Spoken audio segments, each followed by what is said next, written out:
So, hello everyone. My name is Stephen Youngblood. I'm the Media Programs Coordinator at the East-West Center in Honolulu, Hawaii. So just real quickly, what is the East-West Center? So the East-West Center is an international organization that's independent, although we're partially government supported.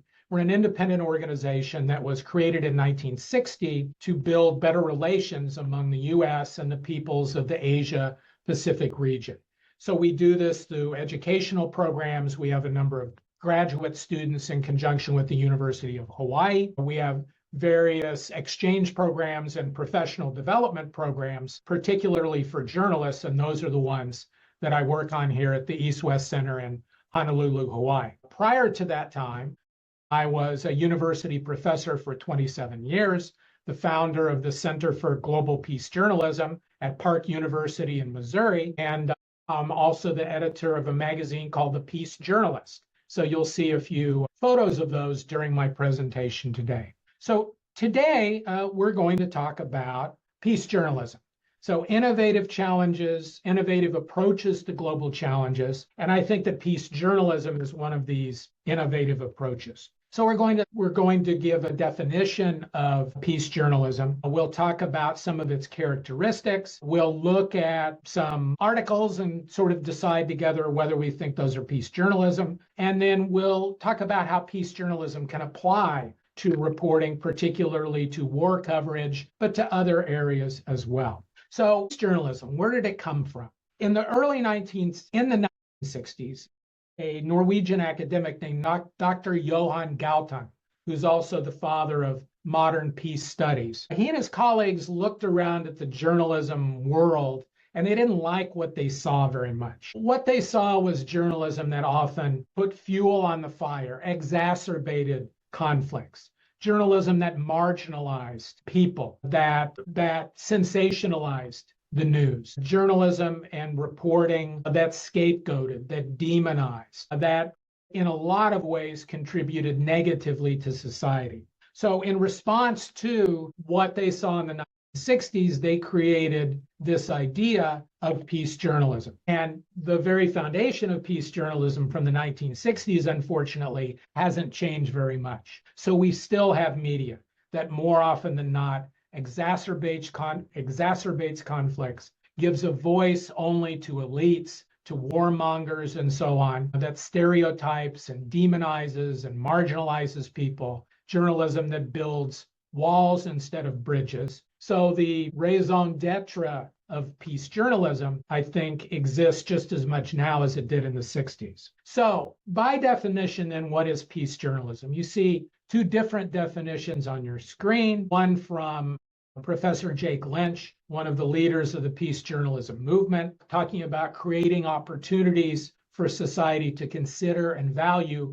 nonviolent responses to conflict.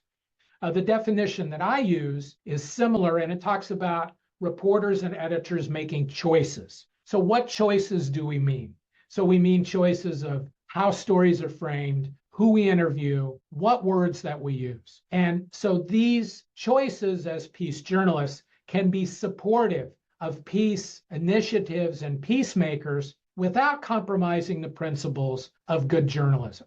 As it says on the screen, peace journalism gives peacemakers a voice while making peace initiatives and nonviolent solutions more visible and viable. So when we're talking about peace journalism, what do we mean? What does it look like? So I'm going to go through some characteristics of peace journalism, and then we'll see some examples of how that might apply. And by the way, you see on your screen, these are covers of the Peace Journalist magazine. And David can certainly send you the links to the magazine. I encourage, by the way, submissions from all, including from students. So one characteristic of peace journalism is that it's very proactive, looking at the sources of conflict before it occurs and leading societal discussions about solutions. So you may have heard of something called the Solutions Journalism Network, which is terrific. They do a really good job, and it's important to focus on solutions. Dr. Galtung was talking about solutions 50 years before there was the Solutions Journalism Network, and it's always been a part of peace journalism.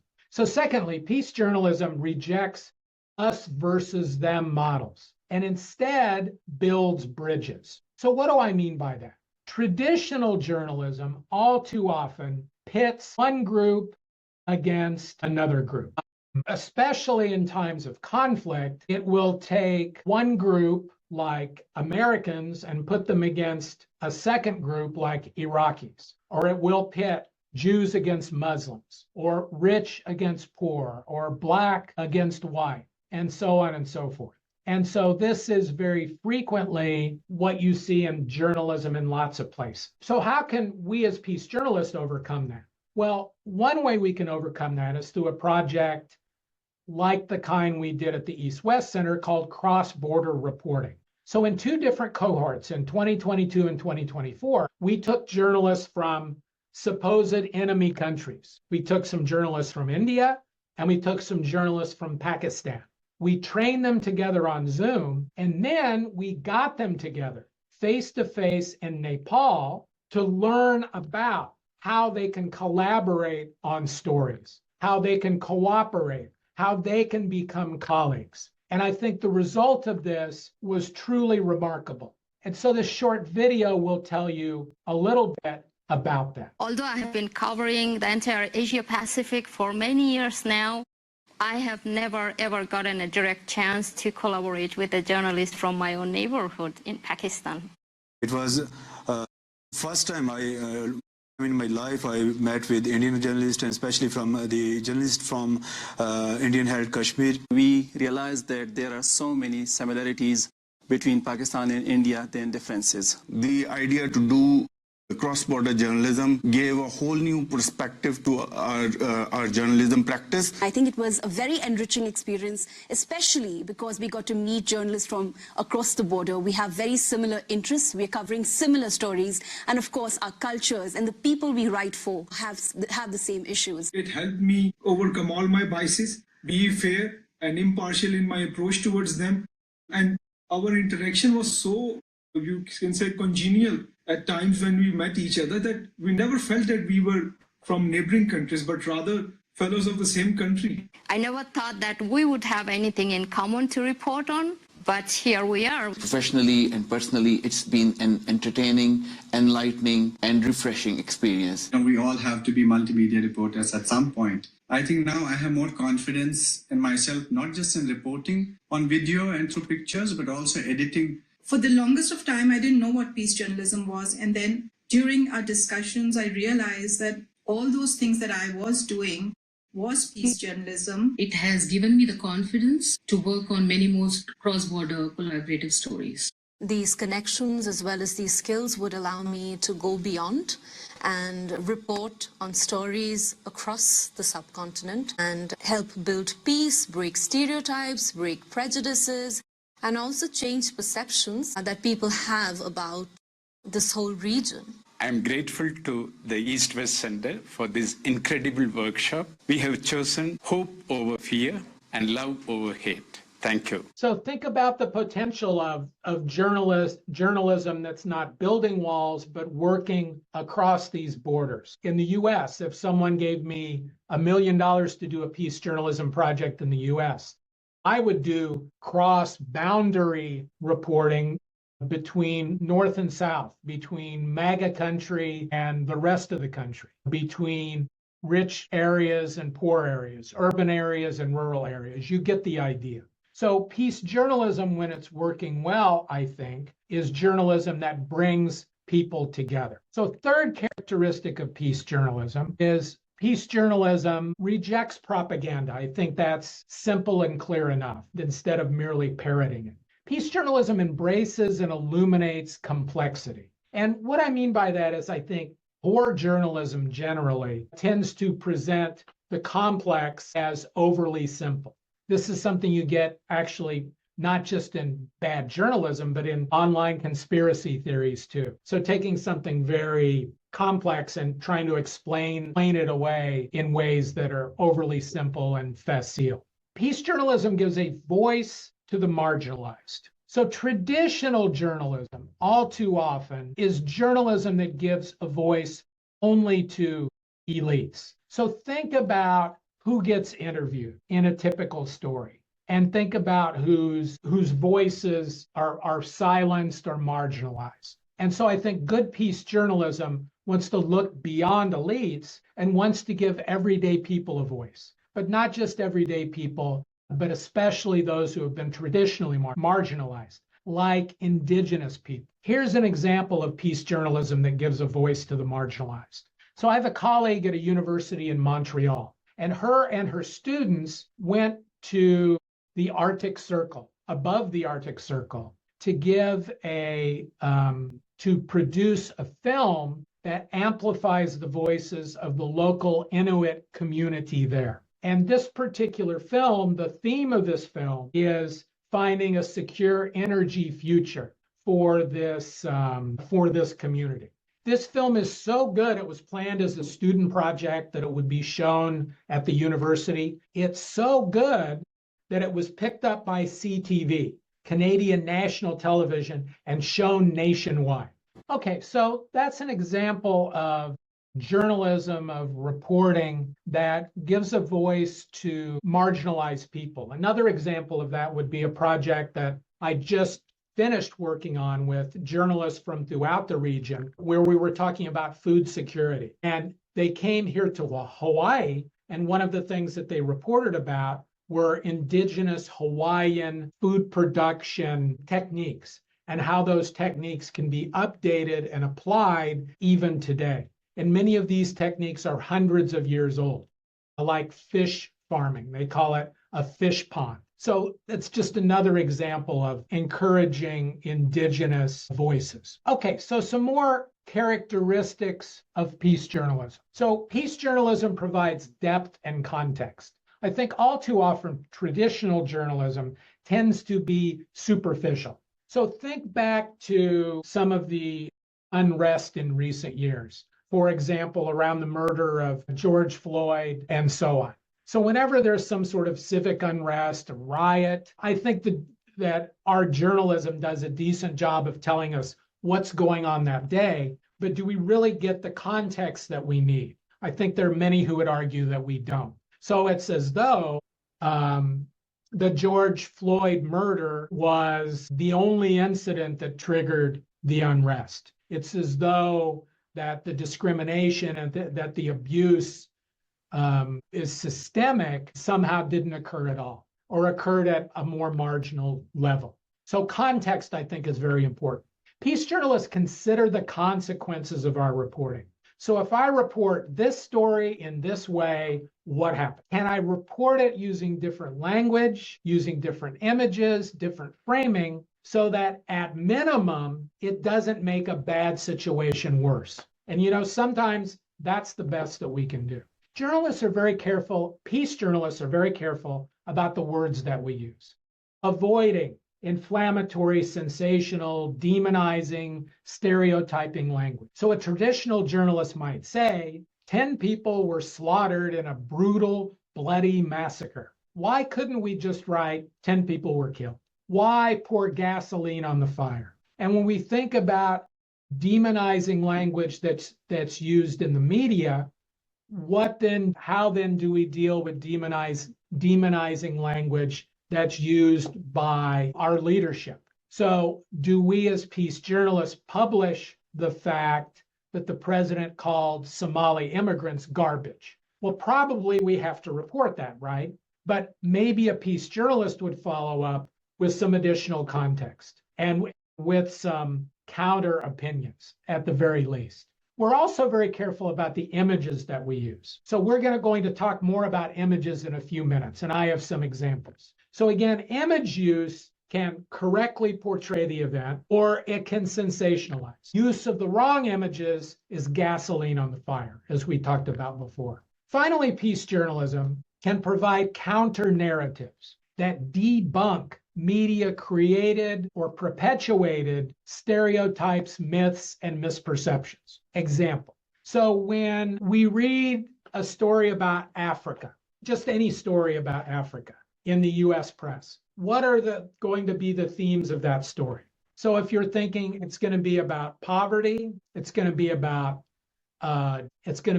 war. So just a very narrow few themes that these things do occur in Africa, of course, but they're just one chapter in a much longer book, right? So by offering counter narratives, I'm suggesting that we should also be writing about African entrepreneurs and African sports heroes and African authors and African scientists and African investments. You get the idea.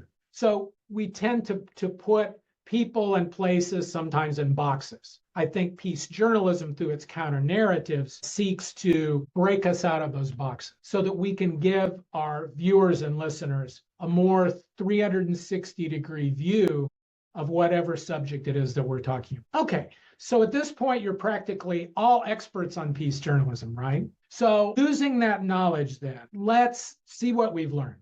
So I have a story that I'm going to put on the screen. And this story is in many ways a typical news story. And the question that I have for you is this story peace journalism? So I want you to take a minute and to read the story and then let me know if you think this is peace journalism or not.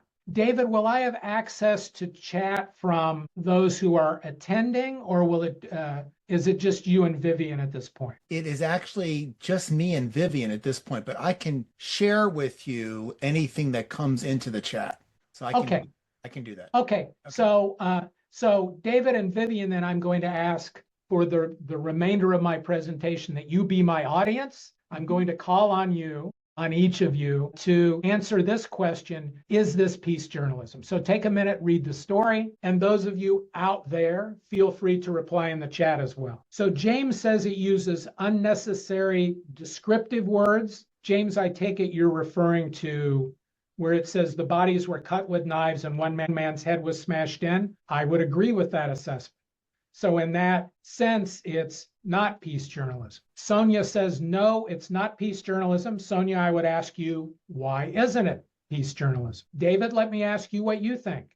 Is this? I would say, let me make sure I'm on here. I would say it is not peace journalism, and I'm looking at trigger language, okay? Lay in ruins, the word massacre, mutilated, atrocity, which is really a trigger word, right? It's a legal trigger word. Even attacked, right? So all those words would create a bias. It's not really reporting, right? It's really accentuating, right?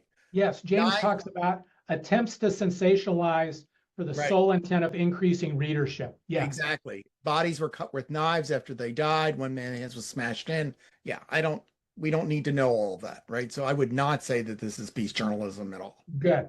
Vivian, is there anything that you would add? No, I think, yeah, my first thought was also exactly what James said. The wording is quite unnecessary, and also what David has said. Yeah.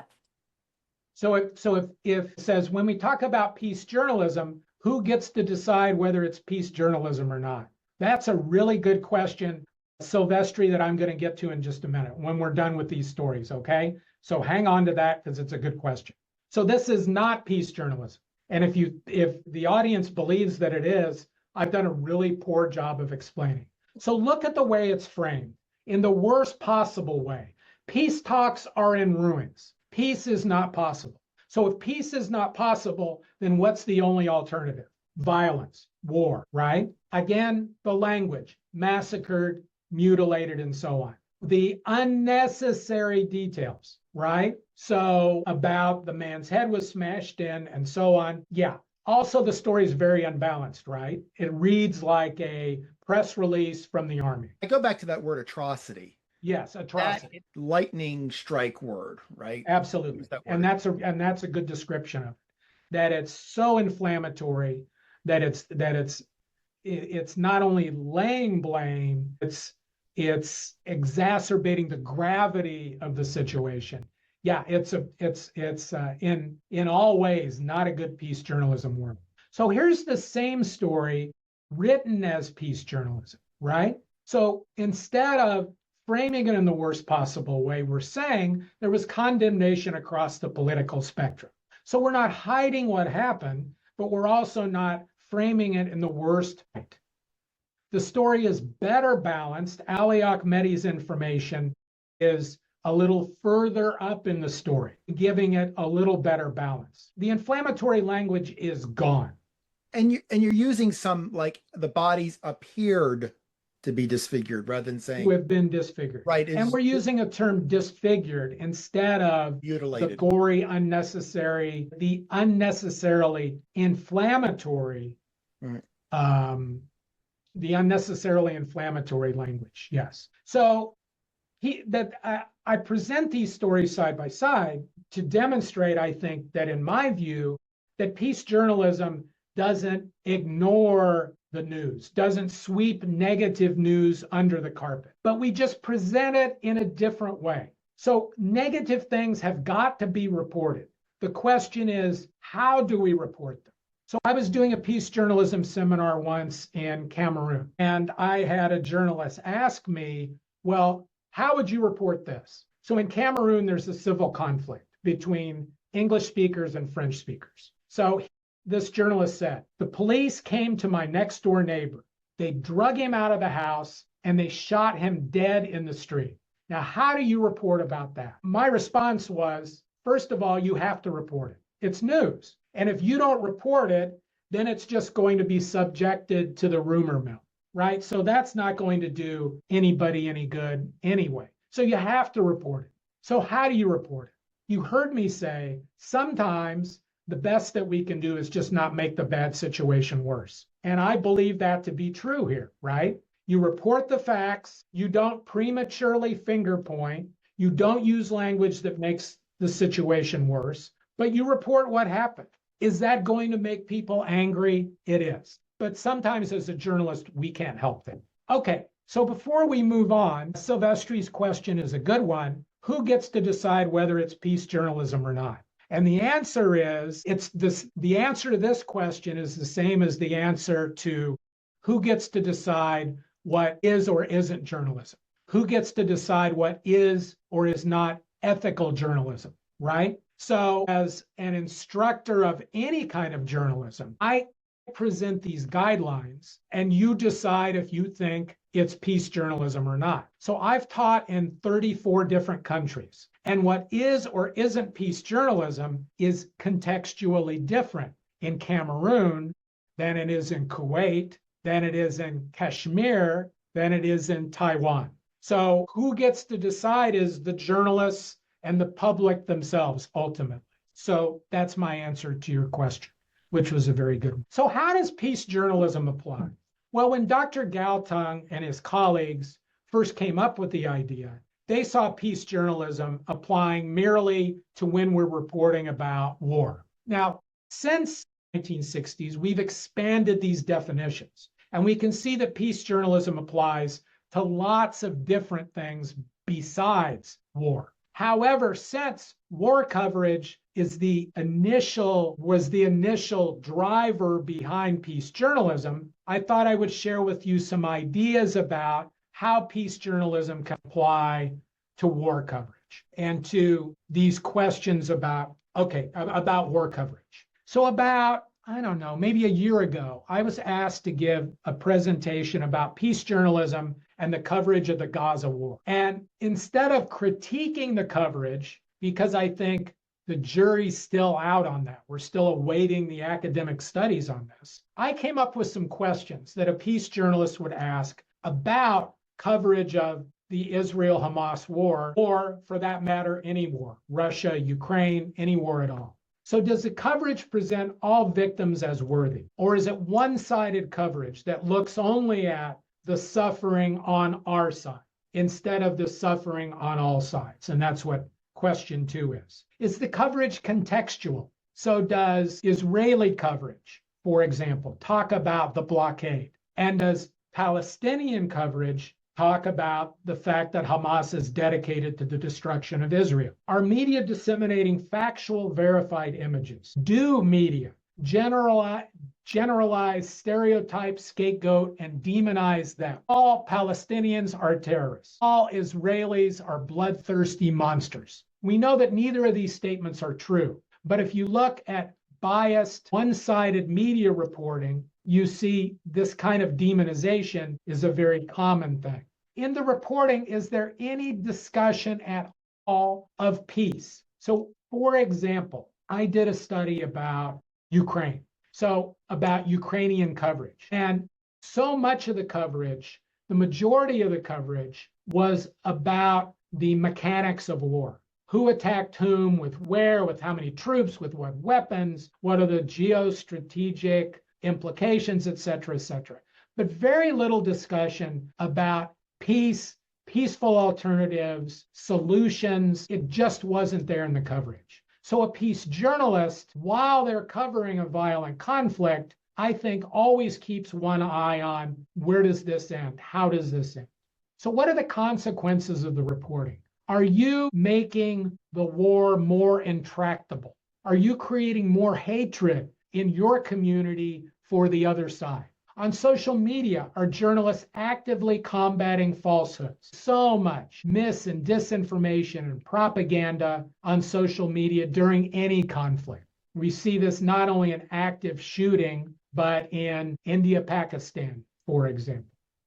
Is the coverage biased? Is it good guys versus bad guys? Are voices heard from only one side? And is the coverage sensational? Are we pouring gasoline on the fire? So these are some questions we can ask ourselves. So as we're considering war coverage, then, where do we draw these lines? This goes back to Silvestri's question. So where do we draw the lines, particularly with regards images? When we're showing images of a conflict, should we be showing bloody images? Are they necessary to tell the story? It's not my job to say they are or aren't, but we need to think long and hard when we use these images. Same thing with images about suffering, especially suffering children. Do we need these images to tell the story, or instead are these images merely a way to sell newspapers and to get clicks? So you see the questions that I'm asking at the top here, along with a couple of examples. So is it okay, as you see in the lower left, is it okay to show dead bodies? Is it okay to show the suffering children that you see on the right? So on the dead bodies, I don't know. Is the fact that they're covered up, does that make a difference, or is it still too much? You might comment on that in the chat. Look at this next set, which I think is particularly interesting. So on the left is a photo of, you see a car that's been destroyed. Look at the photo on the right. This was in the New York Times, as you see. And this is a Palestinian woman with her child, obviously a malnourished, suffering child. And this generated a great deal of controversy. So is this image clickbait, or is it necessary to tell the story? Is it sensational? I'm going to call on Vivian and David real quickly to get your impression of this. And there's no right or wrong answer. Vivian, I'm going to ask you first. So what do you think of this image? Is it appropriate? Does it cross the line? Is it clickbait, or is it an important image to show? I feel like torn between both it's clickbait and sometimes it's also necessary for us to see such things so that we know how dire things are. Yeah. I would be curious as to whether this photograph is supposed to represent an exception or a generalization of what's going on. And what I mean by that is that I can always show you a photograph that's an outlier of something going on, right? And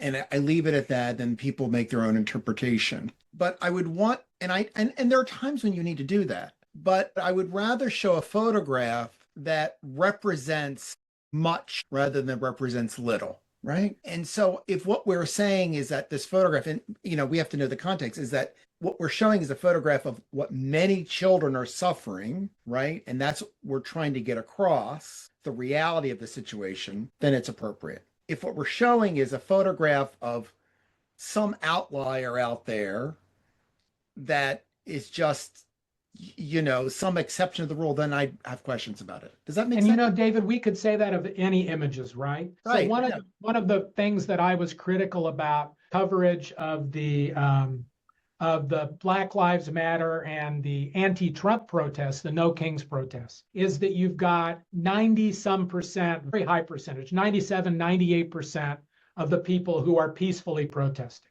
And you have a small group of protesters who burn a police car. Right. So on the front page of our publication, do we show the burning police car, or do we show an image that represents the 97%?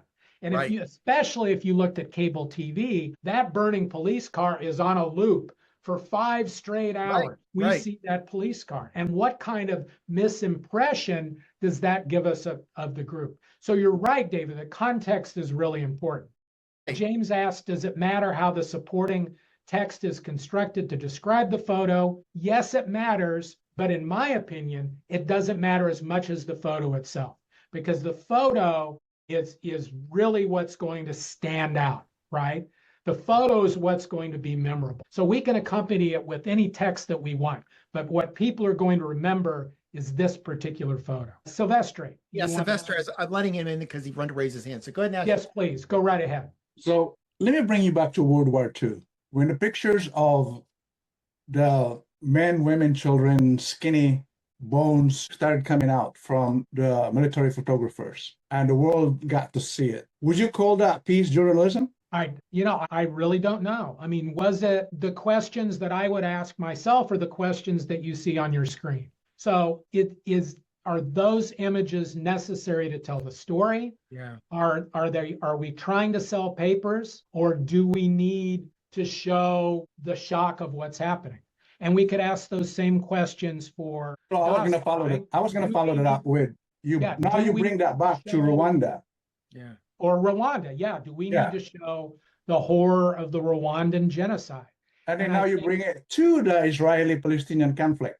So how did we get to this point where we have to decide now whether we're doing peace journalism or just telling it like it is? So the only thing that a peace journalist would say is, are we being thoughtful in the way that we're using these photos? Do they represent the event? Or are they being used in a sensational way? If we believe that they represent the event, and if we're not using them in a sensational or exploitative way, then I think it's fine to use them. I personally think this image from the New York Times is fine. But again, it's not, as I said earlier, I am not the peace journalism god who decides what is or isn't peace journalism. Thank you for that input. So one of the things that strikes me, look at a couple more images. Let me just add one thing, Stephen. One of the things that strikes me is that photography does for us that words are insufficient at times. The English language has its own limitations, right? And so what does imagery do?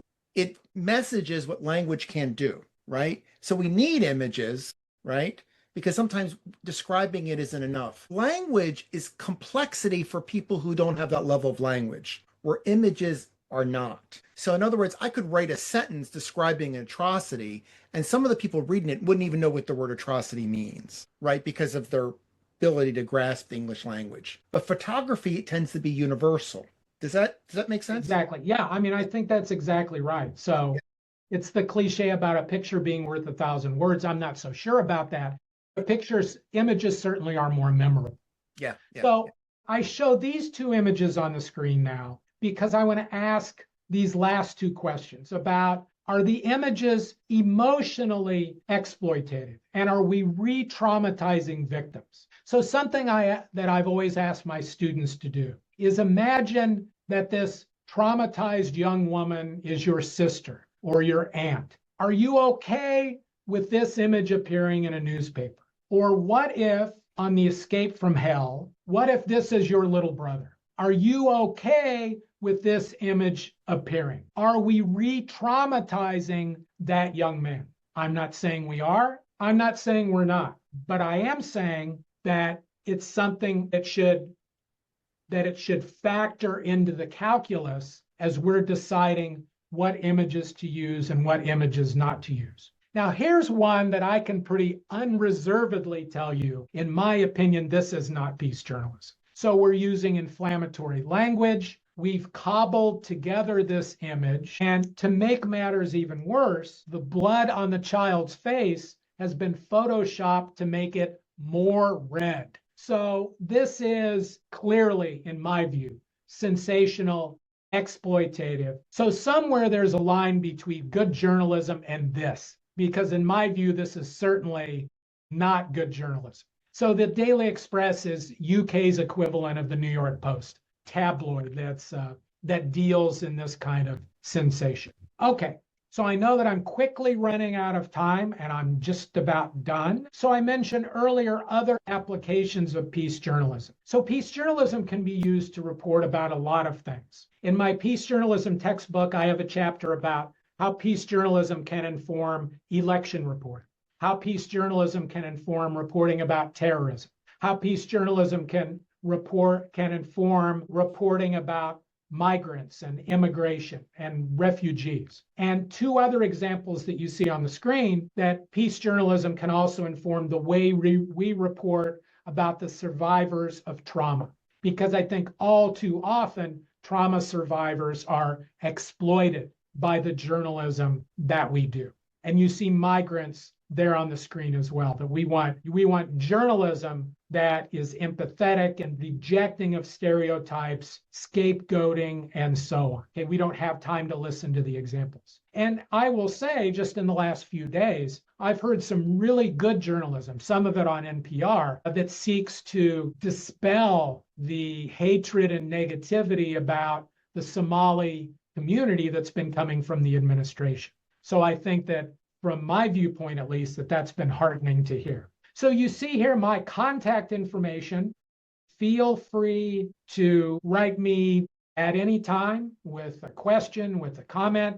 If you want to get on the mailing list for the Peace Journalist magazine, you can contact myself. You can also reach me through David if for some reason you can't get me. But at this point, we have a few minutes for some questions and answers. And yes, thank you. Stephen, I sent everybody a link to your blog spot. Okay, thank you.